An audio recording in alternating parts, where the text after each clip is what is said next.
Yeah, it is kind of like that. Symptom check. Yeah. All right. Has everybody voted? Everybody voted in the election? Look at the election. I declare Tony Abbott Prime Minister. He's boring. It's boring, that's right. Let's have 3. Or maybe hostility. 2, 4, 6, 8, 10, 11. 6. Oh, this one. 2, 4, 6, 8, 10, 11. Is that the same, is it? 3, 2, nothing. 2, 4, 6, 8, 9. 4. So what are our big ones? Are they the same? 1, 2, 3, 4, 5, 6, 7, 8, 9, 10, 11, yeah. Right. So they are equal. What about the hostility to the host? This one gets a 0. Yeah. We cannot. Well, Just that one one. person? No one. That's There's 0. no star, that's just a dot. Yeah, alright, so that one. 1, 2, what's that third one? The top 3, that one. Yeah. So these are both 1 and 2, aren't they? And that's 3. Interesting. That one, you'd that's pretty obvious and you'd expect, I reckon. Yeah. Yeah, that's an interesting one. That was not on the list. It didn't used to be. I got this off a website somewhere. And a few years ago someone suggested it and we put it on the list and it always scores highly. Often it's the strongest. Yeah. So I've added it to the list as a result. And look, I just added that one today because I hear lots of people talk about that. They're often linked, of course. Anyone like to talk about this one a bit? What is it? Lack of confidence in? English. Right. Yeah, probably. Language? English. I think Profession? mostly, Does it go beyond that? Yeah, profession. I think mostly to do with education or professions. Yeah. Yeah.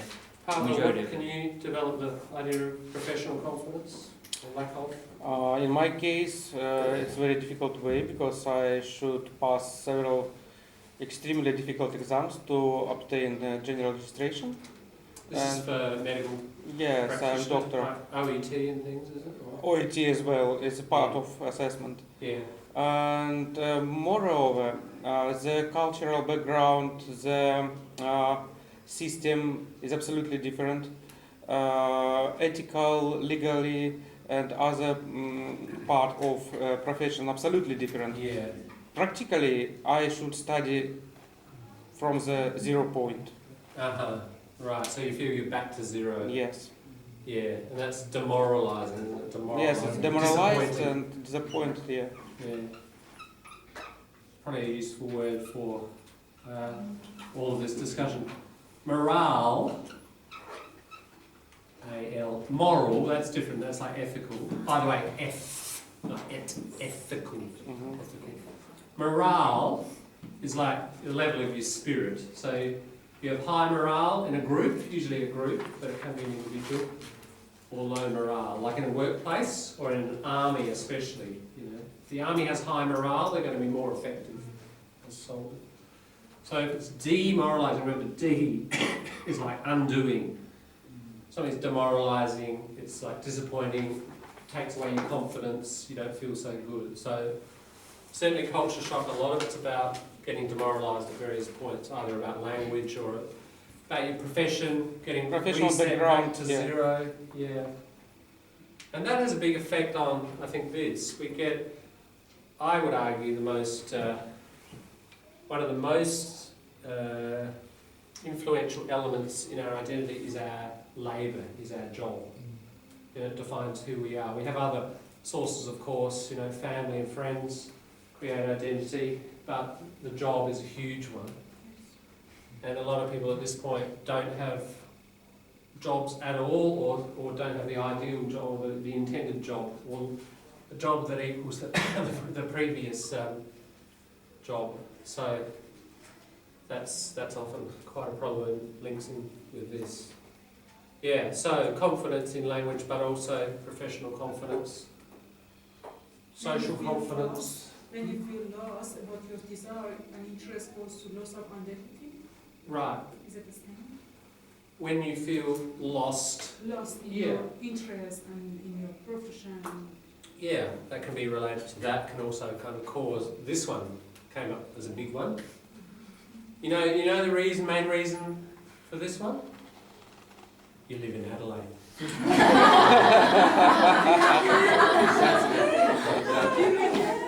Yes, you are right. Yeah, That's very true. native Aussies would score the same.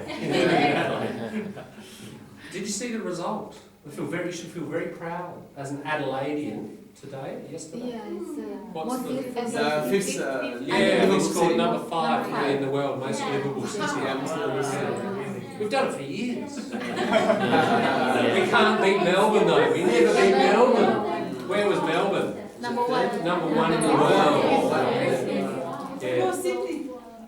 I think maybe We beat Melbourne. Sydney. We beat Sydney. We beat Perth. We beat Brisbane. I think They're all Mel- up there. Obviously, Australian cities. You know, it's a wealthy country. I think Melbourne is extremely multicultural. Maybe that's one of the reasons. It is. Could be. Melbourne's multicultural. Yeah. Lots of cafes, lots of gardens. It's known as the artistic city. So there's a lot of cultural and artistic activity. It's probably the intellectual part of Australia. It's the political part of Australia for various reasons.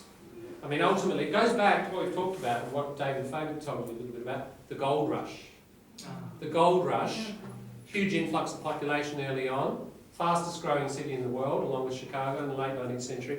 That's where most of the capital went in Australia. And when you get capital, you create a big industrial proletariat.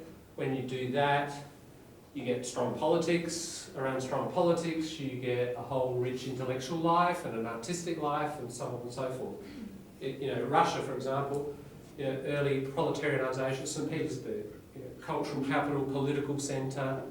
It's a common phenomenon around cities that develop quickly and develop big working classes. And Sydney had a different history. It was earlier, established earlier, and more in the 80s it sort of came close to kind of beating Melbourne in some ways, but it's sort of sunk back again in terms of culture. So Melbourne's the centre. I shouldn't be saying this, should I? You all go to Melbourne. I now. think- Yeah. Over Yes. Whoever comes here, they go to Yeah. Melbourne after some years. A lot of people do go to Melbourne. Yeah. Yeah.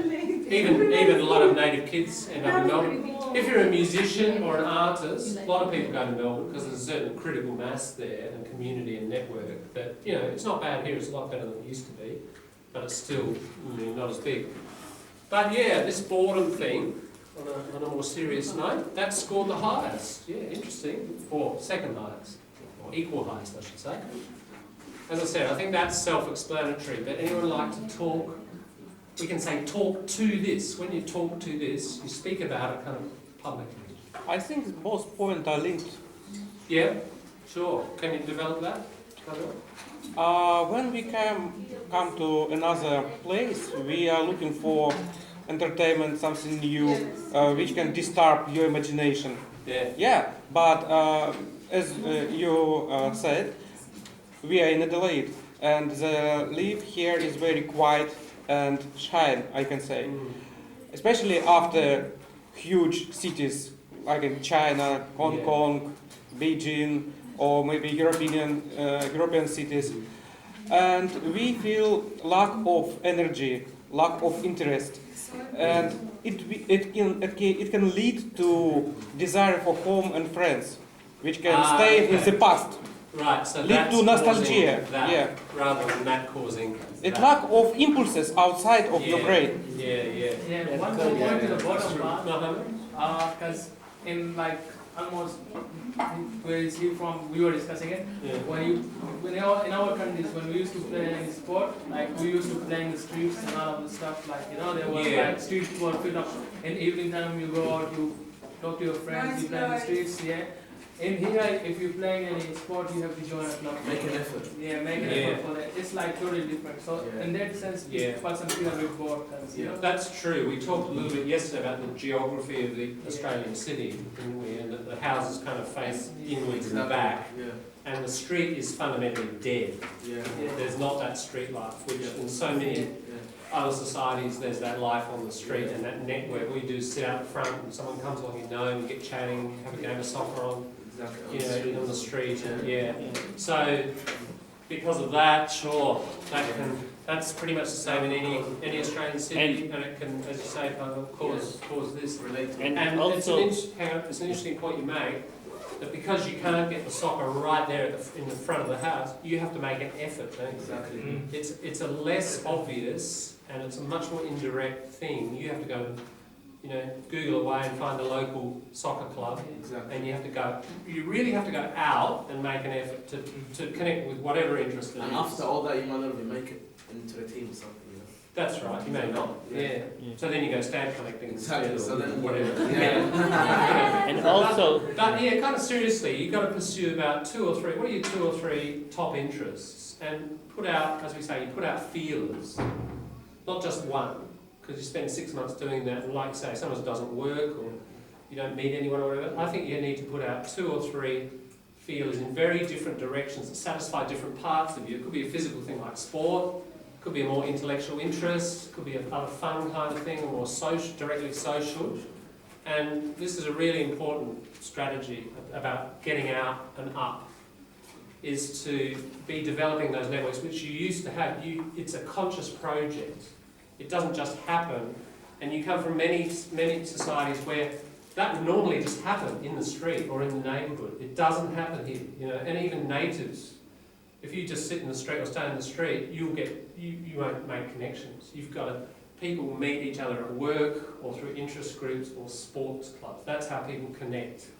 And you build this network, often not connected with the geographical location of your house. You know, I still don't know many neighbours. We know quite a few in our street because we live right in the city, but you know, half the street we wouldn't really know.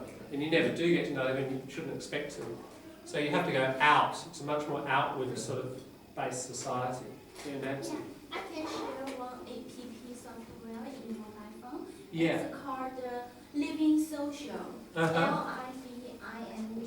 Social. That's good. Yeah. This one you can see a lot of special offer for the entertainment, also the e-courses. And then you can choose each special, purchase special items. It's quite cheaper. And Right. you can join in the what you interested in. Yeah. Such as me, I joined one dancing course Yeah. and one yoga course. Right. Just once a week.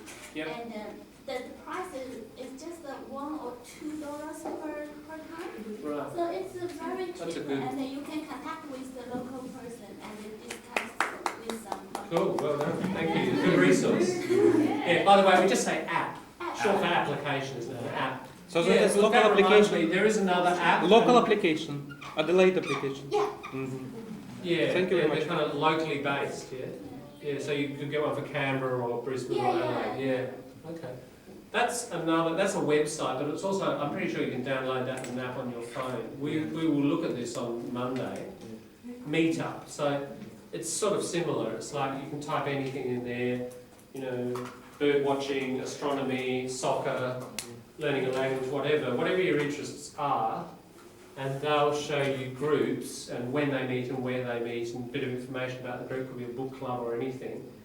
And yeah, and then you just go along.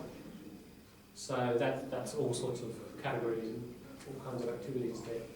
But yeah, it has to be just like we talk about conscious projects of slang or certain kinds of listening. You know, this cultural project and this spreading the networks out. You know, not getting regressive and isolated. It involves conscious meta-awareness, strategizing, using good resources.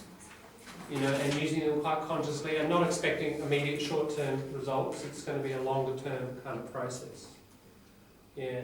So we'll talk more about getting out of the valley of death tomorrow. Yeah.